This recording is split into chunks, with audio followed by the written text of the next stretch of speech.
আচ্ছা, ব্রাজিল যে তাদের বাপদাদার সম্পত্তি নিয়ে এত লাফালাফি করে, তারা কি শুধু তাদের বাপদাদার সম্পত্তিকেই ভালোবাসে, নাকি তাদের বাপদাদাকেও ভালোবাসে?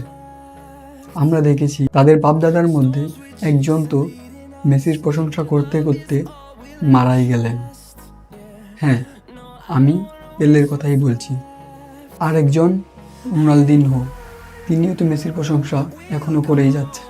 এবার তো একজন বলেই দিলেন, সব লুকোচুরি বাদ দিয়ে পুরো বিশ্বের এবার মেনে নেওয়া উচিত মেসি সর্বকালের শ্রেষ্ঠ প্লেয়ার। হ্যাঁ, আমি রোনালদো নাজারিওর কথাই বলছি।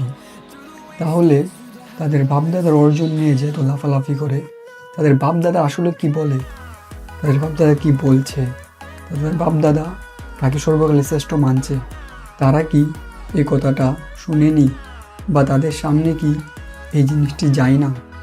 তাহলে তারা কেমন বাপদাদার অর্জন নিয়ে লাফালাফি করে, যে বাপদাদা কি তারা মানে না?